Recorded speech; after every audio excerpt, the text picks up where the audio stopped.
আপনারা সবাই অনন্যার ব্লগসের আরও একটি নতুন ব্লগে তোমাদের সবাইকে অনেক অনেক অনেক স্বাগত জানাই।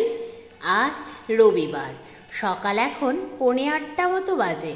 আমি আজ 7:15 ঘুম থেকে উঠে ব্রাশ করে ফ্রেশ হয়ে প্রথমেই বিছানাটা গুছিয়ে ফেললাম।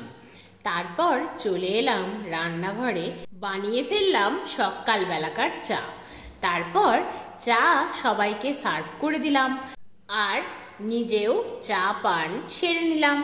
তারপরেই মাছ কাকুর হাঁকাহাঁকি শুনে বাইরে এসে দেখছি মাছ কাকু রুই মাছ আর পাবদা মাছ নিয়ে এসেছে। যথারীতি রুই মাছ আর পাবদা মাছ নেওয়া হলো। তারপরে আমি দুয়ারে জল দিয়ে দিলাম আর তারপর প্রথম পর্বের স্নান সেরে চলে এলাম রান্নাঘরে রান্না করতে। আজ 28শে জুলাই, আমার মায়ের জন্মদিন। দিনটা ভীষণ স্পেশাল, কিন্তু মায়ের ওই আঙুলের স্টিচের জন্যই মায়ের জন্মদিনটা যতটা স্পেশাল করব ভেবেছিলাম ততটা হয়তো করা হয়ে উঠবে না। মা তো বলছে করতেই হবে না, কিন্তু আমি তো নাছোড় বান্দা, আমার আছে অদম্য জেদ, আমি তো করবই সেলিব্রেট। তো দেখা যাক কতটা কি করতে পারছি। রান্না কমপ্লিট করে গ্যাস আর রান্নাঘর দুটোই পরিষ্কার করে নিলাম। মায়ের বার্থডে প্রতি বছর খুব স্পেশালভাবে আমি সেলিব্রেট করি। এই বছরটা যেহেতু একটু প্রবলেমেটিক, তাতে কি হয়েছে বলো? বার্থডে কি আর প্রতিদিন হয়? বার্থডে বছরে একবারই হয়, সেটাকে সেলিব্রেট করতে হয়, ছোটোখাটো করে হলেও তো করতে হয়। আর আমার রান্নার দৌড় পায়েস পর্যন্ত পৌঁছয়নি, তাই প্রতি বছর আমি কেক নিয়ে আসি, নিয়ে এসে সেলিব্রেট করি।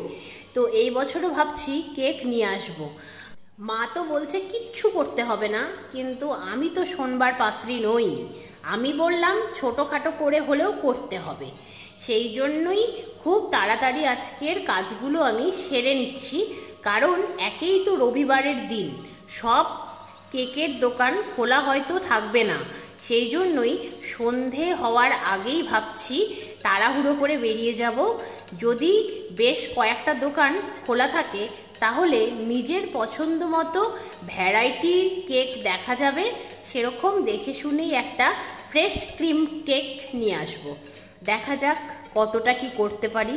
ঘড়ি তো আমার গতির থেকেও জোরে ছুটছে। এই ঘড়ির পাল্লায় পড়ে আমি কিছুতেই ম্যানেজ করতে পারছি না। যখন সময় ভীষণ জোরে দৌড়োয় তখনই আমার মনে হয় মা কি করে সব কিছু ম্যানেজ করতো, আমি তো পারছি না। কিন্তু চেষ্টা করছি পুরো দমে। আজকে মায়ের বার্থডে হওয়ার জন্য আজকে লাঞ্চে ছিল টেস্টি টেস্টি বিরিয়ানি। লাঞ্চ সেরে একটু রেস্ট নিলাম, তারপর ছাদে এসে শুকনো জামা কাপড়গুলো তুলে নিলাম।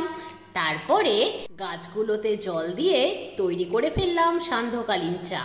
তারপর সন্ধেবাতি দিলাম। তারপর সান্ধ্যকালীন চা খেয়ে তাড়াহুড়ো করে রেডি হয়ে বেরিয়ে পড়লাম। রাস্তায় ভালোই ভিড় ছিল, কিন্তু অনেকগুলো দোকান বন্ধ ছিল। সানডে হলে যা হয় আর কি। যাই হোক, আলটিমেটলি একটা খুব সুন্দর কিউট টাইপের চকলেট কেক নিলাম। তারপর নিলাম মায়ের জন্য গিফট হিসেবে রজনীগন্ধা ফুল আর 5 রকম 5টা মিষ্টি। এই সব নিয়ে চলে এলাম বাড়িতে। বাড়িতে এসে মায়ের বার্থডে প্রিপারেশন শুরু হয়ে গেল। কেক আর 5 রকম 5টা মিষ্টি সাজিয়ে দিলাম। তারপর মাকে বসিয়ে বার্থডে সেলিব্রেট করতে শুরু করে দিলাম।